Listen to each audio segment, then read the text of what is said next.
जय श्री राम, हर हर महादेव। 14 जनवरी 1761 पानीपत की वो कड़कड़ाती सर्द सुबह जिसने पूरे हिंदुस्तान की तकदीर को हमेशा के लिए खौफनाक मोड़ पर लाकर खड़ा कर दिया। क्या आप जानते हैं कि उस दिन मैदान में केवल दो फौजें नहीं लड़ रही थी, बल्कि भारत का भविष्य दांव पर लगा था। एक तरफ एक ऐसी जंग जिसका नतीजा आने से पहले ही हवाओं में मौत की महक घुल चुकी थी।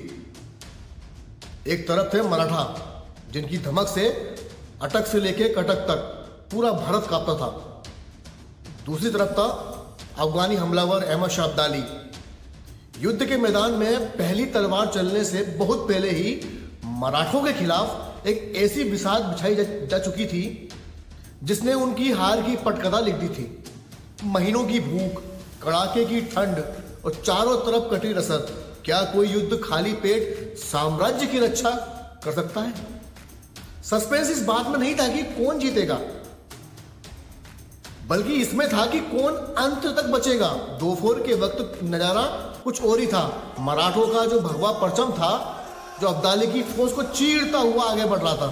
सदाशिव राव भाऊ की वीरता को देख ऐसा लग रहा था कि इतिहास एक नया मोड़ लेने वाला है। जीत बस मुट्ठी में ही थी।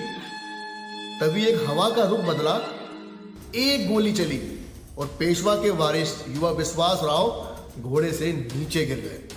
बस यही वो पल था जिसने पूरी जो युद्ध की बाजी थी वो पलट दी। एक छोटी सी अफवाह सेना में फैला डर देखते ही देखते जीत मलबे और लाशों के ढेर में तब्दील हो गई।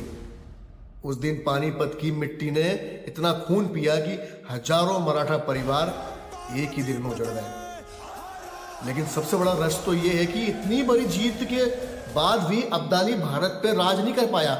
वो वापस लौट के नहीं आया, लेकिन पीछे छोड़ गया ऐसा शून्य जिसे भरने के लिए तीसरी ताकत तैयार बैठी थी। पानीपत की एक तीसरी युद्ध ने अब्दाली को जिता दिया, लेकिन भारत के दरवाजे उन गोरे सौदागरों के लिए खोल दिए, उन अंग्रेजों के लिए खोल दिए। 7 समंदर पार से जो आए थे, उस दिन वो एक छोटी सी गलती ना हुई होती तो शायद आज हम अलग भारत में सांस ले रहे होते।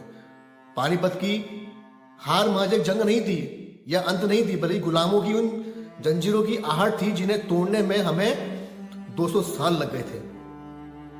युद्ध में शहीद हुए उन सभी मराठा वीरों को मेरा दिल से नमन।